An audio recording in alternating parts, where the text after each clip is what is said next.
And now, Laramie Live on KOWB continues on AM 1290. David Sutter back with the 844. Joined in studio this morning, Marc Gill, as we talk about the 2015 Mini T Invitational, a professional bull rider from right here in Laramie. He's been part of the Mountain State Circuit Finals for a number of times, and he even has a youngster who's actually going to be competing this weekend. The Mini T Invitational, this is the 2015 version. I believe last year was the first one that you guys held here. Is that right, Marc? That's right, David. We started it last year as a kind of a reward for these kids. We wanted to give them we go to a lot of youth bull ridings and a lot of youth rodeo events, and they're great, but we wanted to do something just to raise the bar just a little bit more for them.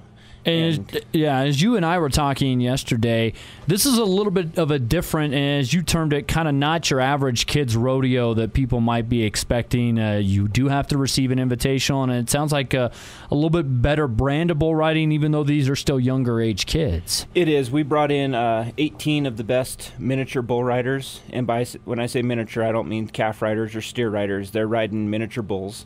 They're full grown, but they only stand about 36 inches tall, weigh about 700 pounds. And these kids strap it on them, and they're very impressive. This weekend we'll have 2 of the 3 world champions from last year from the Northwest Mini Bull World Finals. So we're really excited. How does an event like this come together? Obviously, it takes a lot of work to put on an event. I know that. I've been part of local events before, but how does something like this come together, Marc? Getting the stock lined up, the logistics of making sure all the kids can come, and local sponsors. We wouldn't be able to do this without our local sponsors. We have a great list of them, and it wouldn't happen without them.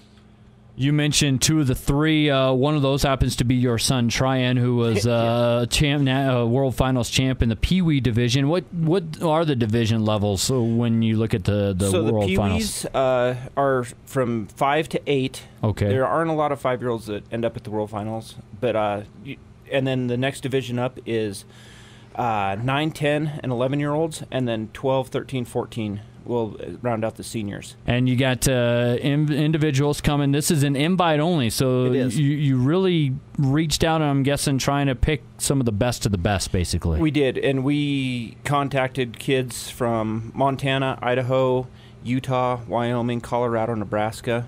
Like I said, they are the best of the best. These kids are the ones that are going to come out there. They do this.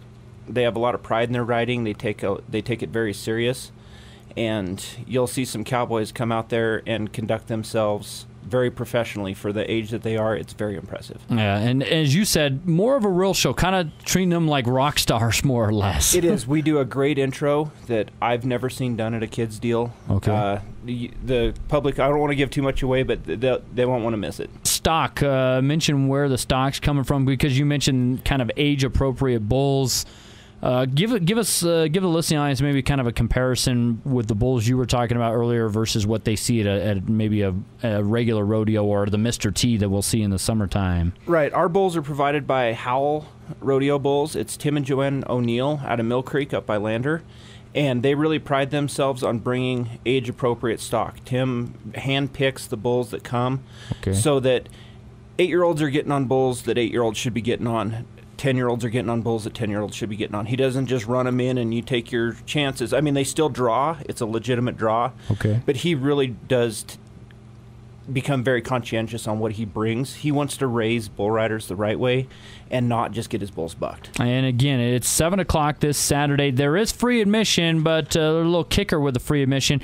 They just want you to donate a non-perishable food item, and all those items will be donated to local area food banks, so well worth it. And you've seen some of these kids perform. What kind of competition level is this? This is a pretty high level. All the kids coming, they've been competing against each other. They all know each other. Mm-hmm. The added money, and we were able to, with our great sponsor support, that there is no stock charge, so it's 100% payback on their entry fees. Wow. Exactly. So to ride for this amount of money, they typically have to ride at a World Finals, riding against 50 other kids. To make the kind of money here, they're riding against 6 or 7 other kids. Wow, okay, all right. And again, ages 6 to 14, 3 different divisions. I'm assuming you'll see some kids maybe compete in a couple different divisions? No, they do have to be locked into one. You can only ride in one or the other. There have been times in the past where a junior has rode up at the senior level. I'm not a big fan of that. I like letting them age in naturally. It tends to make better bull riders. A little different riding a bull versus a calf or a steer, which some of these youngsters start off riding. And you mentioned to me when we were talking that it kind of trains them in the right way if they want to pursue this on in the future. It does. The mini bulls are a great deal because they are wide. They have a little bit more power. These little bulls buck just like big bulls. Mm-hmm. So the junior division, they're going to kind of go out there and jump kick and go straight across the pen. Some of them may turn back. In the junior division, they get a little bit harder. And then in the senior division, there's a lot of those bulls and a lot of those cowboys. If you didn't look at the size difference, you'd think you were watching a professional bull riders or a PRCA Extreme Bulls event. Those bulls turn back in the latch, and these little guys stick it on them. They ride, probably 60% of their bulls, which is a pretty high average. Again, the Mini T Invitational. We're talking with Marc Gill, professional bullfighter from right here in Laramie. You're a guy that's constantly busy, going all over the place. What's your schedule been like recently? What also lies ahead here before you get to Jubilee Days? I've had a pretty easy month this month. I went to quite a few PBR events this spring, and some college rodeos and some high school rodeos. And then my pro rodeo season will start off the 1st of June, and it's on fire until about November. Wow. Whereabouts do you head here, especially starting out before you get to Jubilee Days? We'll be at Elizabeth, Colorado, Elizabeth Stampede. Mm-hmm. And then I've got 4 rodeos in the Wilderness Circuit, which is Idaho and Utah. Okay. And then I'll come back for Crawford, Nebraska right before Jubilee Days, and then Jubilee Days, of course. Yeah, and Marc does a great job. Want to thank some of the sponsors, the Warpness family, Sheets Building and Contracting, Corona Village, Mountain Cement, The Mortgage Source, Ivinson Memorial Hospital, Laramie GM Auto Center, The Butcher Block, Eagle Plumbing, Laramie Truck and Trailer Center, Martindale's Laramie Spinal Care Center with Dr. Jeremy Jones, and Dwayne Tor Real Estate helping you put this event on. Also, some activities outside for those people that are coming in. It sounds like there's going to be some kids games, concessions available, things like that. Absolutely. The Moose will be doing concessions for us. We did have a late ad sponsor on there, Summit Pro Rodeo. Okay. Dropped some sponsorship money off the other day, and it's so appreciated. And then, we will have the kids games. There will be a boot scramble for the little guys, ages 4 and under, for non-contestant kids. And then we'll have another event for the older kids, kind of 8 and under, that aren't competing at the bull riding, so they can get involved, and there's prizes available, and it's fun. All right. Well, certainly a big-time event coming up. If you want to see some youngsters that compete at a high level, it is the Mini T Invitational, Hanson Arena, 7 o'clock this Saturday. And again, free admission with the donation of a non-perishable food item. And then all the donations of the food will be made to local area food banks. Come out and watch 18 of the best mini bull riders in the Western U.S. battle for buckles. And these kids love to win these buckles. They do. They take so much pride in. We had a little guy win his first buckle at our event last year. And we've got kids that win everywhere they go. Mm-hmm. And as I see them through the summer, they're still wearing our buckle. Nice. That's unique. I mentioned that your son will be competing trying, but also another local youth that's going to be competing. Tell us a little bit about Colton Bonenberger. Colton Bonenberger, he's a first grader this year. Doesn't really come from a rodeo background. He's just an athletic little kid. He started riding last year. He was friends with my son and kind of got him involved. He started out riding sheep and then made the jump to mini bulls, and he's just grown into he's very confident, and he handles himself great out there. All right. And kids from all over the region, folks, are going to be in town for this. And again, the free admission with the donation of a non-perishable food item. How much do you look forward to this event? Not only just because your son's competing, but just kind of maybe something, a little different change of pace for you.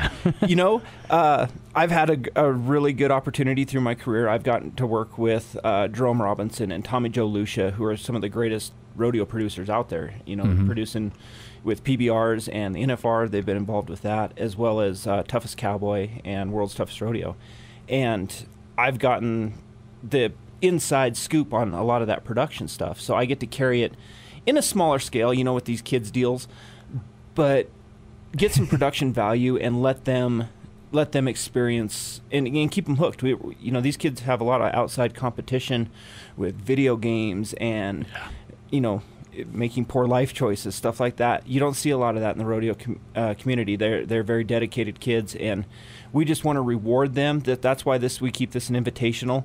It's a reward for, you might not be the best bull rider, but you have a lot of try, you have a lot of heart, and you've been constantly working on becoming a better bull rider, and that's why you got an invite. It's just a unique atmosphere, I think, on the rodeo circuit because you see each other all the time, and you develop, I guess, to me, Mark, different relationships than some people might realize. Yeah, it's a great camaraderie that I'm actually going to miss. This is actually my last year of professional rodeo. I'm retiring after this year, after 20 years. So. He's giving it up here. What are you going to do with yourself now?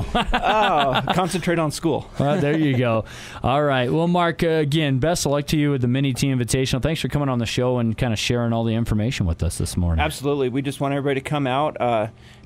And these guys are going to be super approachable afterwards. We're going to have a little area set up where your kids can come down and meet these cowboys and ask them questions, and you can ask them questions and just get the inside scoop. And hey, you never know, maybe your kid's a bull rider in disguise. Yeah. I've seen some kids come out of the woodworks.